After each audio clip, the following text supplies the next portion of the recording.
Now, remember what Jesus said. It was for the Jew, the Greek, and the Latin, and the Hebrew. He named those 4. All right?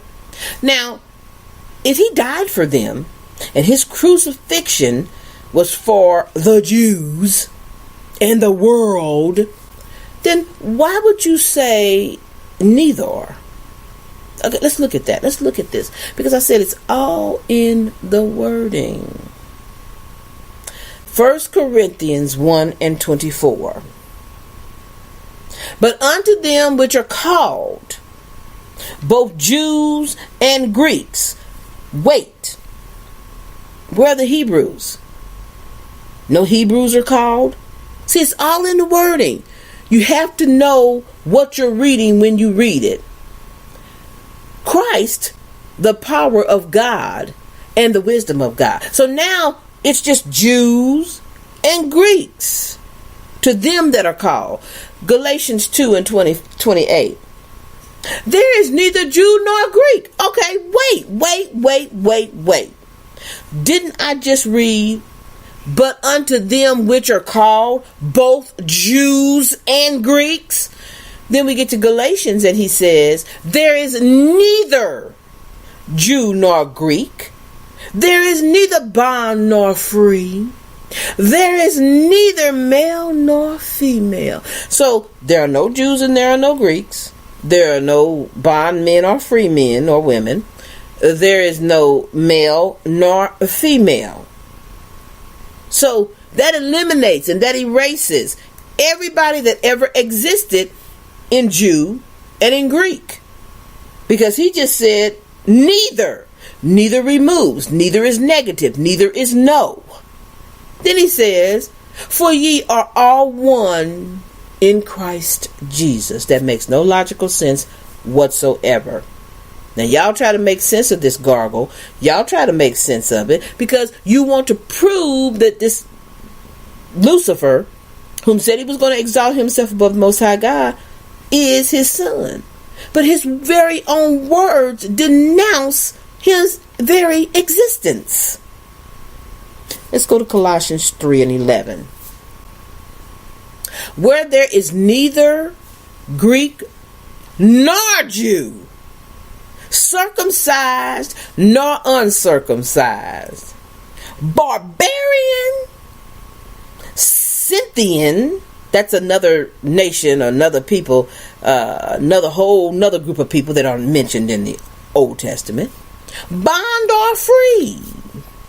But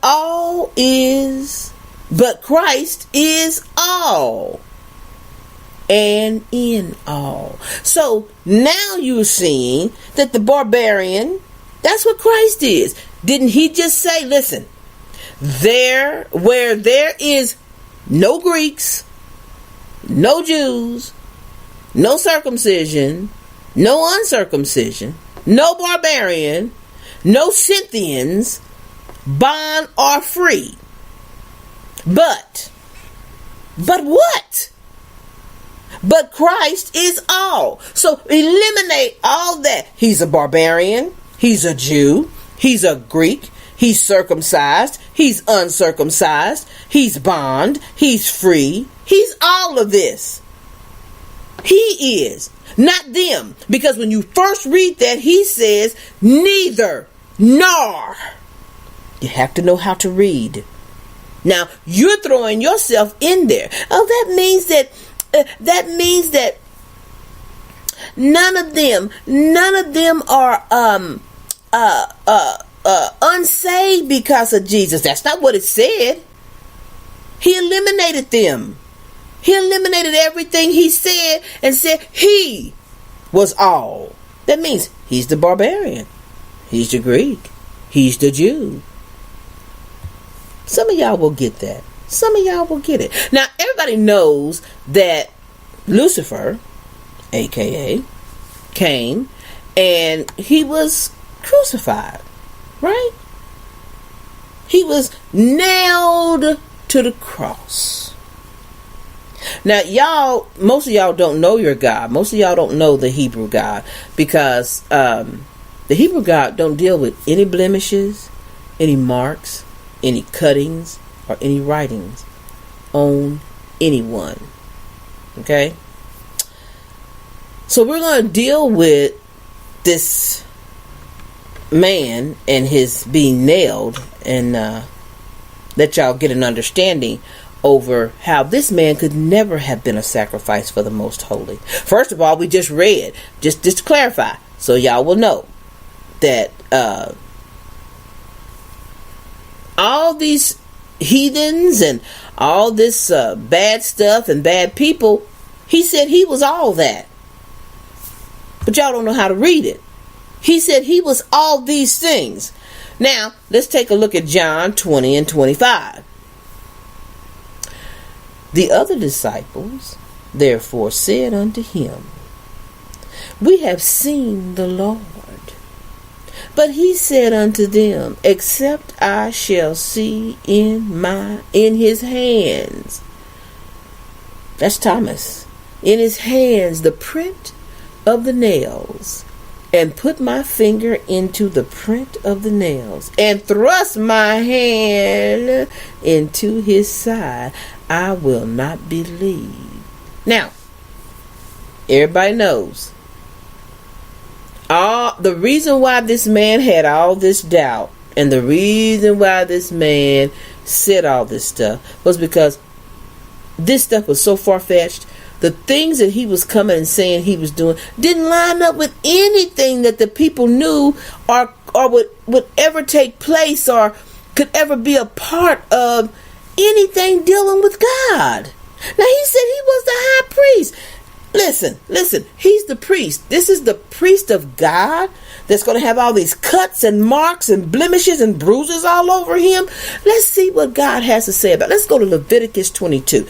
See, we're going to throw this out the window about Jesus being sacrificed. There's no way. First of all, he couldn't have been sacrificed because he said he was the heathen, the Jew, the Greek, and all. God would never accept that for a sacrifice. Men do not sacrifice themselves. No man. I don't care who you are. There's no male or female sacrifice for God. Okay? Human, men and women, man and woman. No sacrifice. So let's look at this and see what God says to Aaron. He says, Speak unto Aaron and to his sons and unto all the children of Israel, and say unto them, Whatsoever he be of the house of Israel, or of the strangers in Israel. He didn't even include the strangers. He left Israel completely out. He didn't even include strangers. That will offer his oblation for all his vows. Okay?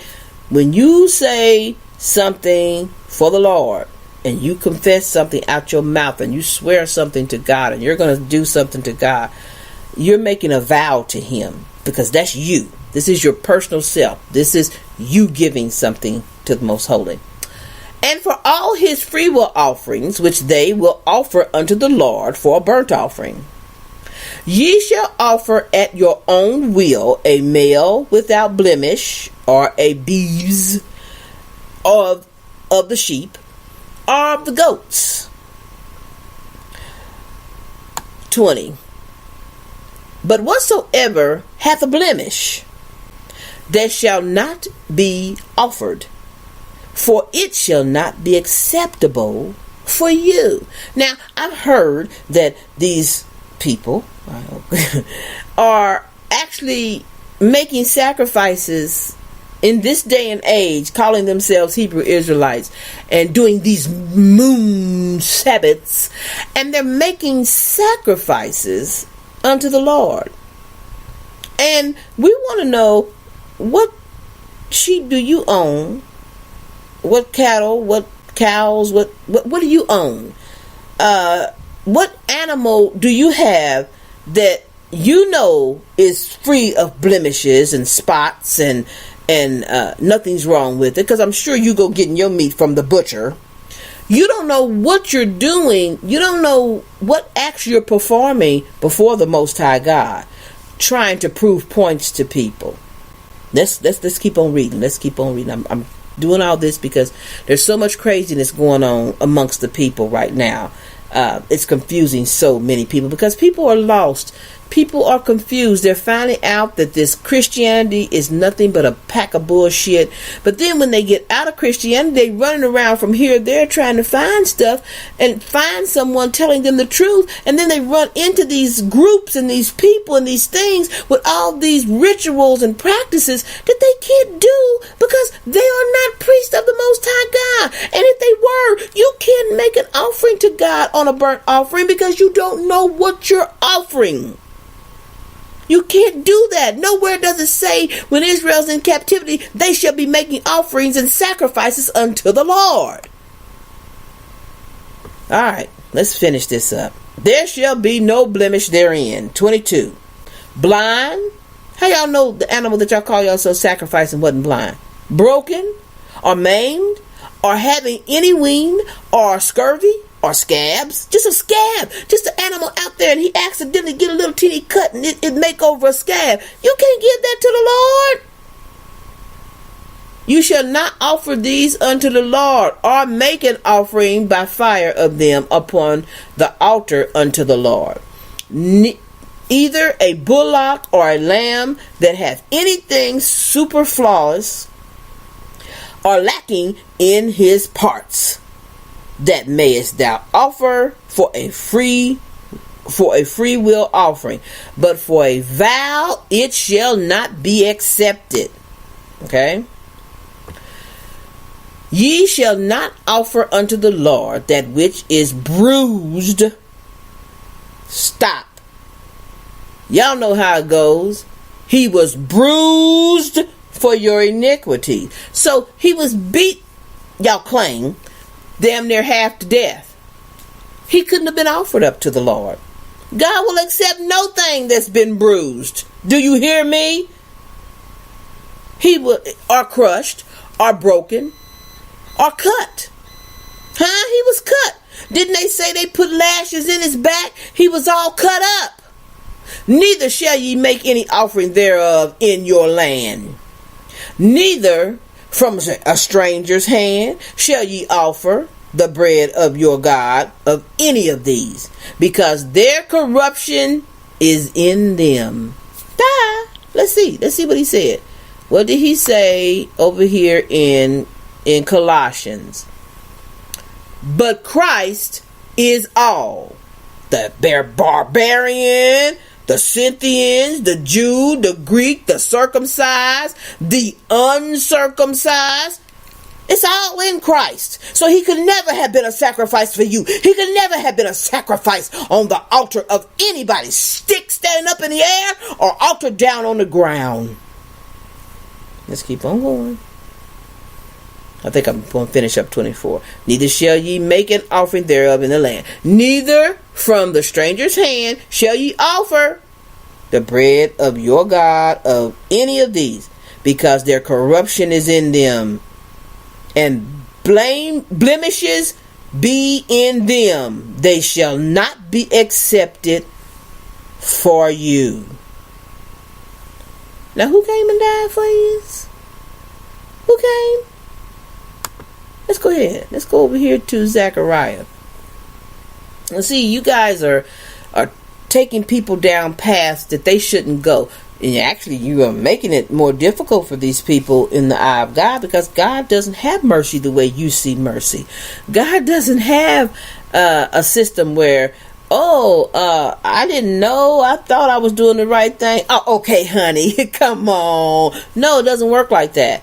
That's why he always sends you someone to give you an understanding so that you don't do these things.